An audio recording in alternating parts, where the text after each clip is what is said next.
पता होना चाहिए सॉलिड स्टेट्स के बारे में।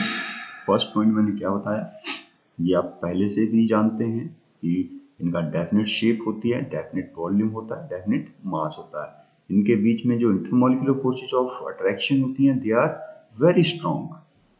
Third one is that is intermolecular distance are very less. Fourth one is they are incompressible and rigid. And fifth one is that is constituent particle can only oscillate about their mean position. ठीक है, और बहुत सारी जो इनकी जो conditions हैं या जो इनकी प्रॉपर्टीज हैं वो आप पहले से भी जानते ही हैं। ठीक है, तो अब बात करते हैं, ये तो था हमारे पास थोड़ा सा कि सॉलिड स्टेट क्या होता है। 9th से आप पढ़ते आते हैं इसके बारे में, इन स्टेट्स के बारे में। नाउ जो सेकंड थिंग जो हमने इस चैप्टर में पढ़नी है, हमने पढ़ने हैं इसमें सॉलिड्स के सबसे पहले टाइप्स। जो हमने जो टॉपिक है इसमें जो हमने स्टडी करना है, तो स्टडी तो हमने सॉलिड ही करना है। तो सॉलिड में जो सॉलिड्स है हमारे पास, 2 तरह के सॉलिड्स हमें यहाँ पे देखने को मिलते हैं। कितने तरह के सॉलिड्स होते हैं? 2 टाइप्स के सॉलिड्स हम इस चैप्टर में स्टडी करते हैं। 2 टाइप्स के जो सॉलिड्स हैं उनमें फर्स्ट जो सॉलिड आता है हमारे पास, that is amorphous solid. Amorphous solid. And जो सेकंड वन यहाँ पे हम स्टडी करेंगे, that is crystalline solid. Crystalline solid. इन दोनों में भी जिसके ऊपर हम एम्फेसिस देंगे, जो आपके सिलेबस में भी है, जिसके बारे में हम डिटेल डिस्कशन करेंगे, वो है हमारे पास यहाँ पे क्रिस्टलाइन सॉलिड। इसकी हम यहाँ पे डिटेल स्टडी करेंगे। और अमॉर्फस जो हमारे पास यहाँ पे सॉलिड है, इसके बारे में हम थोड़ा सा ही यहाँ पे इसकी जस्ट इंट्रोडक्शन सी ही आपके सिलेबस में है। ठीक है, तो अब मैं अगर आपको सॉलिड्स के इन 2 टाइप्स के बारे में फर्दर मैं आपको के बारे में बताऊं कि क्रिस्टलाइन सॉलिड्स क्या होते हैं, अमॉर्फस सॉलिड्स यहाँ पे क्या होते हैं, तो मैं एक एग्जांपल की हेल्प से आपको बताना चाहूँगा यहाँ पे कि आप लोगों ने जब आप स्कूल में आते हो तो आप स्कूल में आके चौक देखते हो। ठीक है, और आप स्कूल में ही आके या अपने घरों में ही आपकी जो फर्श होता है उसके ऊपर आप देखते हो कि मार्बल बिछा हुआ होता है। ठीक है, तो चौक और मार्बल, अगर मैं इसकी केमिकल कंपोजिशन की बात करूं तो हमारे पास यहाँ पे चौक और मार्बल का जो केमिकल कंपोजिशन है, इसकी केमिकल कंपोजिशन क्या है, इसका केमिकल फॉर्मूला क्या है, दोनों का केमिकल फॉर्मूला है दैट इज CaCO3। इसको हम क्या बोलते हैं? Calcium carbonate. Calcium carbonate. अब मार्बल भी कैल्शियम कार्बोनेट है और चौक भी कैल्शियम कार्बोनेट है। चौक भी कैल्शियम कार्बोनेट है, मार्बल भी क्या है हमारे पास? Calcium carbonate. बट अगर मैं डिफरेंस की बात करूं तो जो हमारे पास चौक है, chalk is a amorphous solid whereas marble is a crystalline solid.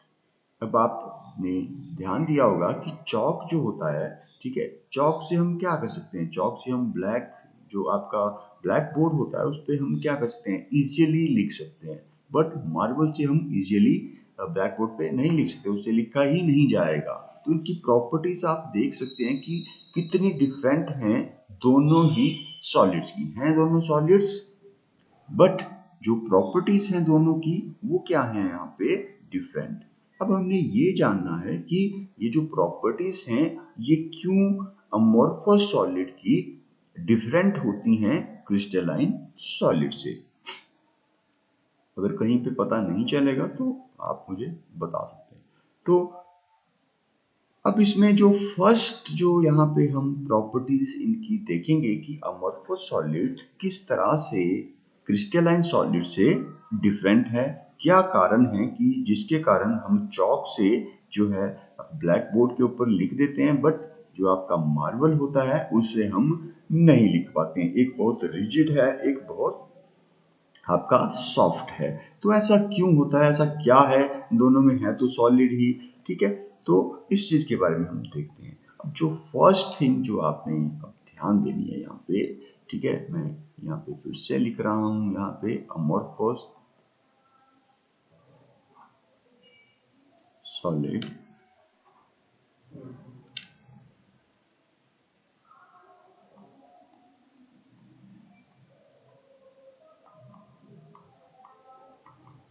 And crystalline solid.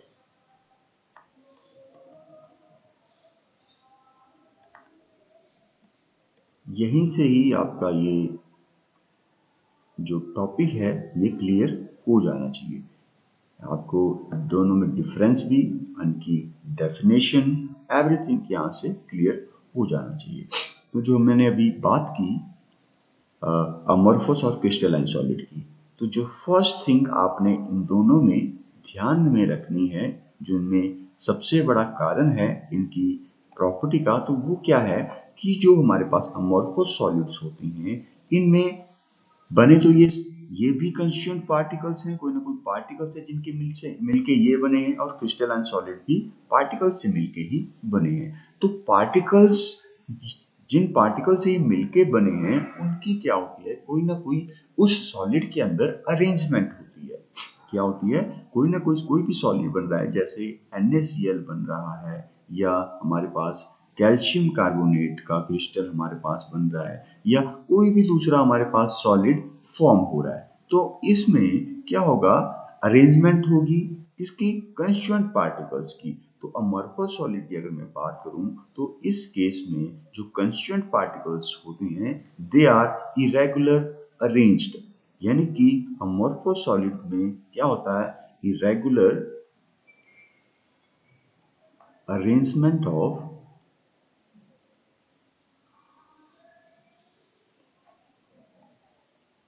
constituent particle.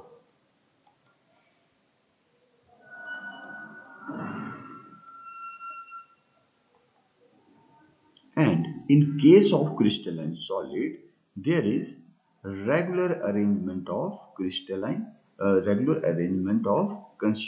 particle. Regular arrangement of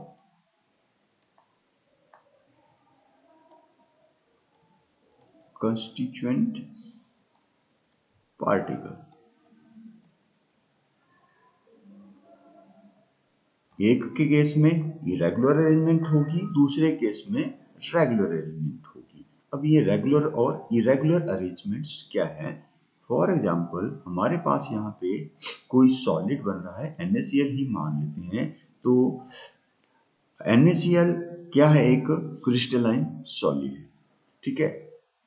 या हम बात करें कैल्शियम कार्बोनेट की ही बात कर ले, एक चौक बन रहा है, एक दूसरा क्या बन रहा है, आपका मार्बल बन रहा है। तो रेगुलर अरेंजमेंट की मैं अगर बात करूं, ठीक है, तो मान लो एक इसका कंस्टिट्यूएंट पार्टिकल ये है, एंड सेकंड वन इसका जो कंस्टिट्यूएंट पार्टिकल्स ये है, ठीक है। तो इनकी अरेंजमेंट ही, दोनों ही पार्टिकल्स की अरेंजमेंट होगी इस क्रिस्टल के अंदर। पहले आपका जैसे NaCl ही बन रहा है, तो फर्स्ट आपका यहाँ पे सोडियम आएगा, फिर आपका Na पॉजिटिव, फिर आपका Cl नेगेटिव, फिर आपका Na पॉजिटिव, उसके बाद आपका फिर से Cl negative, after that again आपका यहाँ पे Na पॉजिटिव,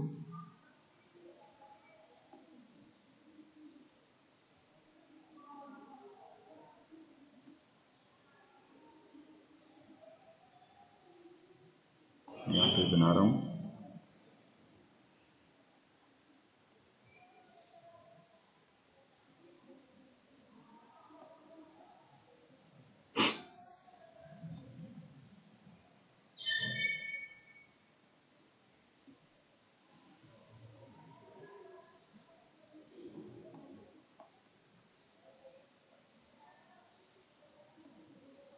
तो ये जो अरेंजमेंट आपके सामने है कि पहले इसका फर्स्ट कंस्टिट्यूएंट पार्टिकल यहाँ पे Na पॉजिटिव है तो यहाँ पे Cl नेगेटिव, यहाँ Na पॉजिटिव, यहाँ Cl नेगेटिव, यहाँ Na positive, Cl negative, Na positive, Cl negative, Na positive, Cl negative and Na positive.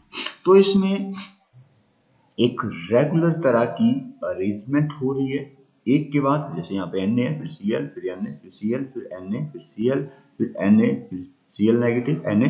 इस तरह से जब ये अरेंज हुए हैं तो एक रेगुलर तरह का की अरेंजमेंट इनमें है, एक ही पैटर्न इसमें आपको देखने को मिल रहा है। तो इस तरह की अरेंजमेंट अगर क्रिस्टल्स के अंदर होती है तो उनकी अरेंजमेंट के अकॉर्डिंग जो हमारे पास क्रिस्टल बनेगा वो कौन सा होगा, वो बनेगा आपका क्रिस्टलाइन सॉलिड। वेयर एज अगर मैं बात करूं अमोर्फोस सॉलिड की, अगर मान लो अमोर्फोस सॉलिड्स में भी हमारे पास कंस्टिट्यूएंट पार्टिकल ये हैं, तो उस केस में हमारे पास जो अरेंजमेंट होगी, अरेंजमेंट कैसी होगी, इरेगुलर अरेंजमेंट यहाँ पे आपको देखने को मिलेगी। अब इरेगुलर अरेंजमेंट में क्या होगा, जैसे मान लो यहाँ पे ये आपका सोडियम है Na पॉजिटिव, मैं एग्जांपल है, सोडियम क्लोराइड वैसे है नहीं, बट ये अमोर्फोस सॉलिड अगर इसे बनना हो तो किस तरह से होगा, जैसे यहाँ पे सोडियम Na पॉजिटिव है, उसके बाद यहाँ पे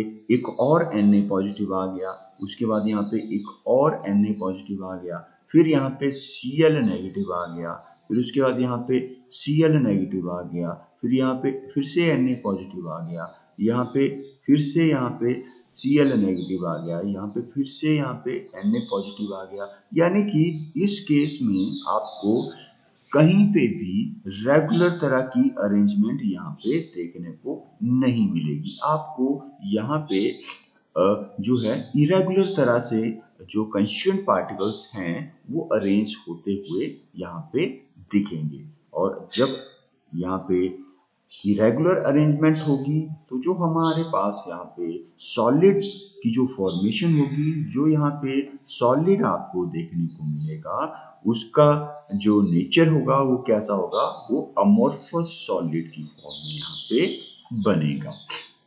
ठीक है, वो किस फॉर्म में बनेगा, अमोर्फस सॉलिड में बनेगा। तो कैल्शियम जो कार्बोनेट है एक चॉक बनता है, दूसरा क्या बनता है आपका, दूसरा बनता है आपका मार्बल। तो उसमें जो होगा उसमें इसी तरह की अरेंजमेंट आपको देखने को मिलेंगी, यानी कि कहीं पे वहां पे आपको कैल्शियम, कहीं पे कार्बोनेट, वहां पे अनइवन पोजीशन में देखने को मिलेंगे। तो इस तरह की अगर अरेंजमेंट आपको किसी सॉलिड्स के अंदर, किसी क्रिस्टल्स के अंदर देखने को मिले तो हम उस सॉलिड्स जो हमारे पास जो बनेगा वो सॉलिड कैसा बनेगा, यहाँ पे अमोर्फोस सॉलिड्स बनेगा।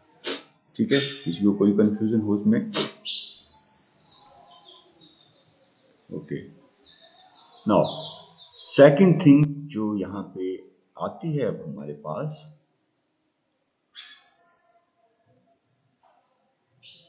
इसमें जो सेकंड थिंग आपने यहाँ पे ध्यान में रखनी है कि जो हमारे पास यहाँ पे अमोर्फोस सॉलिड होते हैं, जब आप इनको कट करते हो, जैसे मेरे पास चौक है, चौक को अगर मैं हाथ से तोड़ूं, अगर मैं उसको ब्रेक करूं तो आप देखेंगे कि चौक कभी भी स्मूथ नहीं टूटता है। ठीक है, तो या मैं उसको काटूं तो कभी भी वो स्मूथ नहीं टूटेगा, उसमें एजेस जो हैं आपके इवन एजेस रह जाएंगे। तो जो अमोर्फोस सॉलिड्स होती हैं, these are not smooth and have uneven edges.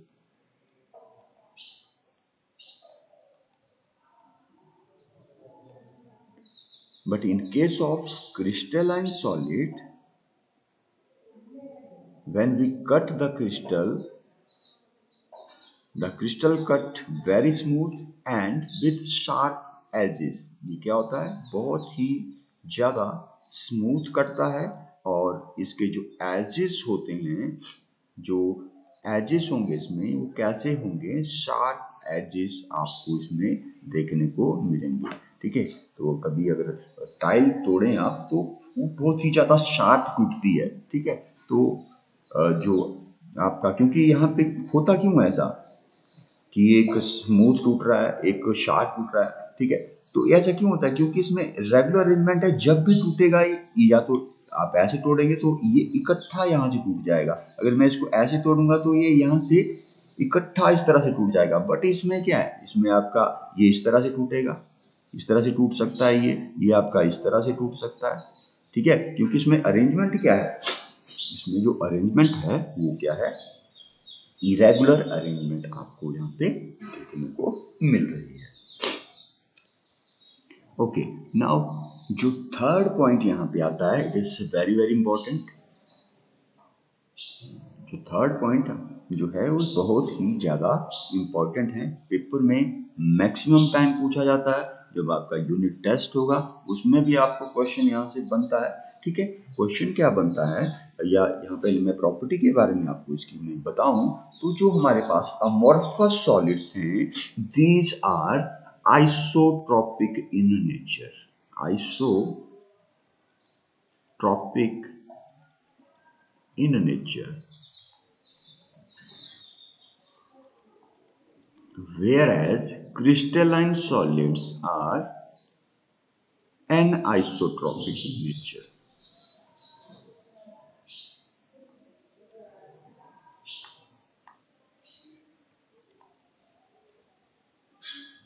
अब ये आइसोट्रॉपिक और एनाइसोट्रॉपिक क्या हुआ, मैंने क्या बोला कि जो हमारे पास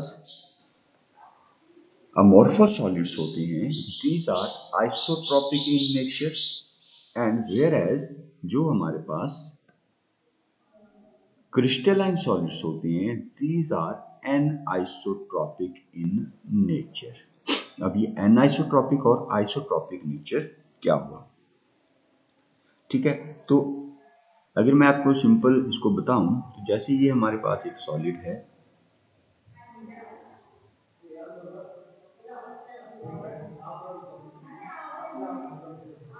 ये एक सॉलिड है हमारे पास, ये एक हमारे पास क्रिस्टलाइन सॉलिड है, वेयर एज एक दूसरा सॉलिड है हमारे पास, बट ये क्रिस्टलाइन सॉलिड नहीं है।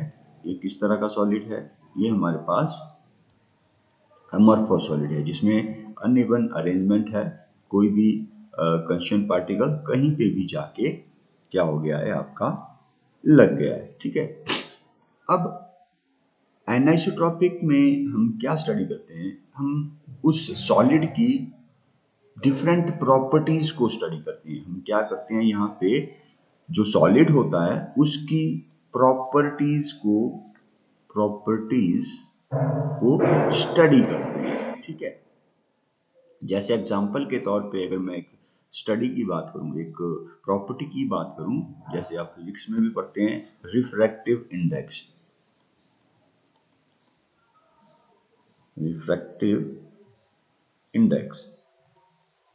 ठीक है। जब हम किसी जो है सॉलिड को एक या किसी सब्सटेंस को एक मीडियम से दूसरे मीडियम में चेंज करते हैं तो उसको रिफ्रैक्टिव इंडेक्स बोलते हैं, या फिजिक्स में फर्दर ज़्यादा डिटेल में वहाँ पे स्टडी आप करेंगे।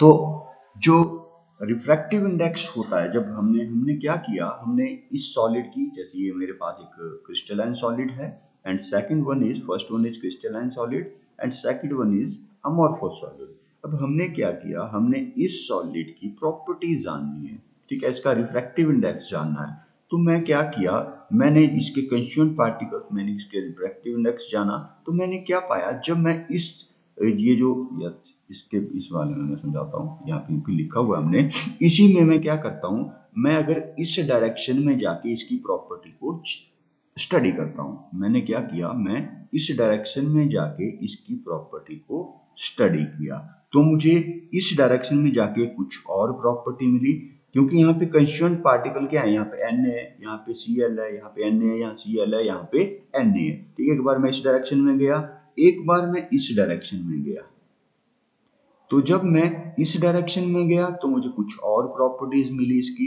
जब मैं इस डायरेक्शन में आया तो मुझे कुछ और प्रॉपर्टी मिली, जब मैं इस डायरेक्शन में गया तो मुझे कुछ और इसकी प्रॉपर्टी मिली, जब मैं इस डायरेक्शन में गया तो मुझे कुछ और प्रॉपर्टीज मिली, ठीक है। तो जो क्रिस्टलाइन सॉलिड्स जो हमारे पास होते हैं, यहाँ पे क्या होता है, या एनिसोट्रॉपिक का जो मतलब है, यहाँ पे जो इनकी प्रॉपर्टीज आती हैं इस सॉलिड्स की, क्रिस्टलाइन सॉलिड्स की, ये हर डायरेक्शन में क्या होती हैं, अलग अलग यहाँ पे आपको देखने को मिलती है। ठीक है, तो एवरी पार्टिकल्स की जो प्रॉपर्टीज आएंगी यहाँ पे वो क्या आएंगी, डिफरेंट ही आएंगी। ठीक है, तो आइसोट्रॉपी और एनिसोट्रॉपी ये हुई आपकी। ठीक है, और बट जो हमारे पास यहाँ पे अमोर्फोस सॉलिड होगा, अमोर्फोस सॉलिड्स में ये सेम ही आती है, क्योंकि यहाँ पे आपका इस तरह से रेगुलर अरेंजमेंट नहीं है, यहाँ पे कहीं पे कुछ मिल जाएगा हमें, कहीं पे कुछ मिल जाएगा, तो जो एवरेज आती है इसकी वो हमें एक जैसी ही प्रॉपर्टीज फिर इस केस में देखने को मिल जाती हैं इन केस ऑफ जो हमारे पास अमोर्फोस सॉलिड होता है। यानी कि इसमें अगर मैं इस डायरेक्शन में जाए तो जो एवरेज आ जाएगी हमारे पास वो एक जैसी ही आ जाएगी। ठीक है, इस डायरेक्शन में जाऊंगा तब भी हमारे पास एवरेज एक जैसी आएगी। तो इसमें किसी भी डायरेक्शन में जाके मैं इसकी अगर प्रॉपर्टी चेंज करता हूँ तो प्रॉपर्टीज क्या आ जाएगी, इसमें सेम आ जाएगी इस डायरेक्शन में, बट इसमें क्या आएगा, प्रॉपर्टी डिफरेंट होगी हमारे पास। क्या होगी यहाँ पे, प्रॉपर्टीज क्या आ जाएगी, डिफरेंट आ जाएगी इन केस ऑफ जो हमारे पास क्या है, एनिसोट्रॉपिक नेचर होगा, यानी कि क्रिस्टलाइन सॉलिड की यहाँ पे हम बात कर रहे हैं। नाउ नेक्स्ट थिंग जो यहाँ पे आती है हमारे पास, फोर्थ पॉइंट जो आपने यहाँ पे ध्यान रखना है आपने इसके बारे में कि जो हमारे पास ये अमोर्फोस सॉलिड्स होते हैं, दे हैव ए ब्रॉड और लॉन्ग रेंज मेल्टिंग पॉइंट। इनका क्या होता है, ब्रॉड रेंज, ब्रॉड और लिख दो यहाँ पे, और ब्रॉड और long range melting point, melting point. Whereas जो क्रिस्टलाइन सॉलिड्स होते हैं, दे हैव शार्प और शॉर्ट रेंज मेल्टिंग पॉइंट। अब ये लॉन्ग रेंज और शार्प जो मैंने बोला, लॉन्ग रेंज मेल्टिंग पॉइंट बोला और ब्रॉड रेंज, और यहाँ पे क्या बोला हमने, शार्प और शॉर्ट रेंज मेल्टिंग पॉइंट। इसका क्या मतलब हुआ यहाँ पे, तो जो हमारे पास ये अमोर्फोस सॉलिड्स होती हैं, इसमें क्या लिखा हुआ है, ब्रॉड और लॉन्ग रेंज मेल्टिंग पॉइंट। बोलने का मतलब ऐसा है कि अगर मैं कोई अमोर्फोस सॉलिड लेता हूँ, ठीक है, मान लो मैंने यहाँ पे एक अमोर्फोस सॉलिड लिया, ठीक है, और इस सॉलिड्स को मैं क्या करता हूँ, इस सॉलिड्स को मैंने हीट किया, इस सॉलिड को मैंने क्या किया, हीट किया, तो मैंने देखा कि ये जो अमोर्फोस सॉलिड था, ठीक है, अगर ये 140 डिग्री पे जाके, सेंटीग्रेड पे जाके ये बॉईल हो रहा है, ठीक है, तो कम यानी कि मेल्ट स्टार्ट, इसका मेल्टिंग जो है 140 डिग्री सेंटीग्रेड पे स्टार्ट हुआ ये मेल्ट होना, तो इसकी जो मेल्टिंग है ये हमने लिखा ब्रॉड और लॉन्ग रेंज, तो ये जाके पूरा जो का पूरा जो ये मेल्ट होगा यहाँ पे, ये लगभग आपका मान लो ये मैं वैसे ऐसे ही लिख रहा हूँ, मैं रीडिंग्स जो मैंने लिखी समझाने के लिए सिर्फ, 180 डिग्री सेंटीग्रेड पे जाके क्या होगा, ये पूरा का पूरा मेल्ट होगा। ये इसका मतलब हुआ कि इसमें क्या है, लॉन्ग रेंज मेल्टिंग पॉइंट है, यानी इतना डिफरेंस आपको आ रहा है इसमें पूरे इसको मेल्ट होने में। वेयर एज अगर मैं बात करूं क्रिस्टलाइन सॉलिड्स की, जिसका शार्प और शॉर्ट रेंज मेल्टिंग पॉइंट है, इसमें अगर इसने मान लो 123 डिग्री सेंटीग्रेड पे इसने क्या किया, मेल्ट होना शुरू हुआ, तो ये लगभग 125 डिग्री सेंटीग्रेड तक पूरा का पूरा क्या हो जाएगा, मेल्ट हो जाएगा। तो जो अमोर्फोस सॉलिड्स होते हैं इसमें क्या होता है, आपका लॉन्ग रेंज मेल्टिंग पॉइंट होता है और ब्रॉड रेंज होता है, whereas in case of हमारे पास जो ये क्रिस्टलाइन सॉलिड्स हैं, इसमें शॉर्ट रेंज जो है मेल्टिंग पॉइंट आता है हमारे पास। नाउ नेक्स्ट थिंग जो आती है, यहाँ से इससे भी क्वेश्चन पूछा जाता है कि ये जो हमारे पास अमॉर्फस सॉलिड्स हैं, these are also called as false solid. इनको क्या बोलते हैं? इनको बोलते हैं फॉल्स सॉलिड। एक और नाम है इनका, आप जानते हैं, पहले भी आपको बता के रखा है, that is pseudo solid.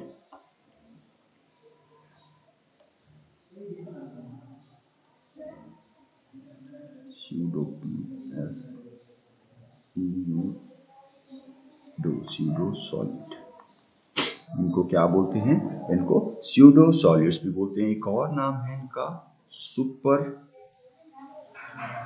Cooled solid. ठीक है, तो ये तीन नाम है, तीनों नामों से क्वेश्चन पूछ जाएगा कि फॉल्स सॉलिड क्यों बोलते हैं, स्यूडो सॉलिड्स क्यों बोलते हैं, एंड सुपर कूल्ड सॉलिड्स इनको क्यों बोलते हैं।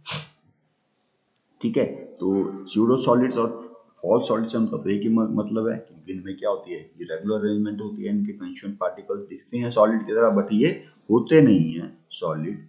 ठीक है, पूरी प्रॉपर्टी ये सॉलिड की एग्जिबिट नहीं करते हैं। ठीक है, सुपर कूल्ड सॉलिड्स क्यों होते हैं? क्योंकि इनमें प्रॉपर्टीज होती है किसकी? फ्लूइडिटी की प्रॉपर्टीज इनमें होती है।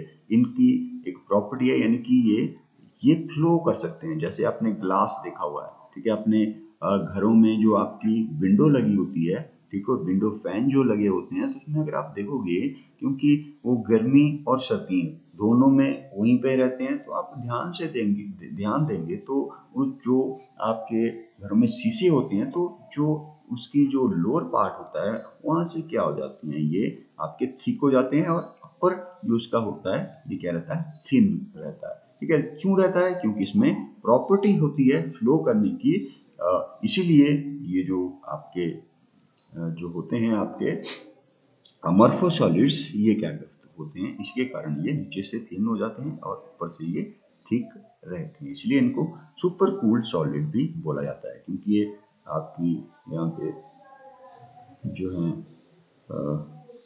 गर्मी और सर्दी दोनों सहन करते हैं, इसके कारण इनके साथ ये ऐसा होता है। जबकि अगर मैं बात करूं यहाँ पे अमॉर्फस सॉलिड की, तो हमने बात कर ली। अब दूसरे जो सॉलिड हैं, इनको क्या बोला जाता है? True solid. क्यों बोलते हैं ये आप जान चुके होंगे, क्योंकि इसमें अरेंजमेंट जो होते हैं इनके कंस्टिट्यूएंट पार्टिकल्स की, वो क्या होती है? रेगुलर होती है। ठीक है, तो ये कुछ एक इम्पॉर्टेंट इसकी प्रॉपर्टी थी हमारे पास। बाकी और भी आपको बुक्स में बहुत सारी प्रॉपर्टी कुछ एक जो मैंने नहीं यहाँ पे डिस्कस की, वो मिल जाएंगी। जैसे चलो वो तो बता ही दी मैंने कि अगर इसको नाइफ से कट करेंगे तो शार्प और जो एज वाला है, एक और लिख लो यहाँ पे, that is heat of fusion. 6 और लास्ट है आज की, हीट ऑफ फ्यूजन। ठीक है, तो जो हमारे पास अमॉर्फस सॉलिड्स होते हैं, उनकी हीट ऑफ फ्यूजन जो होती है वो डेफिनेट नहीं होती है, इज नॉट डेफिनेट। वैसे डिस्कस तो कर दिया मैंने ये बात की, बट जो हमारे पास क्रिस्टलाइन सॉलिड्स होते हैं, उसमें heat of fusion is definite, जो मैंने अभी मेल्टिंग और बॉइलिंग मेल्टिंग पॉइंट का जो आपको पॉइंट अब बताया। ठीक है, तो ये पॉइंट्स हैं, आपने इस पॉइंट्स को लिख लेना है अपनी कॉपी में, नोट करना है। ठीक है, और जैसा कि मैंने आपको बोला हुआ है कि जब भी आपके स्कूल ओपन होंगे, तो I will check your copies, और आपकी कॉपीज अप टू डेट होनी चाहिए, दिल्ली की दिल्ली आपकी कॉपी बननी चाहिए। अभी मैं ज़्यादा नहीं करवा रहा हूँ, तो थोड़ा सा मैंने आज डिस्कस किया। अपनी बुक भी खोलें, एनसीईआरटी खोलें, उससे कोई एक्स्ट्रा चीज़ आपको मिलती है, उसको भी इन नोट्स के साथ साथ आप क्या करें, वहाँ पे लिखें।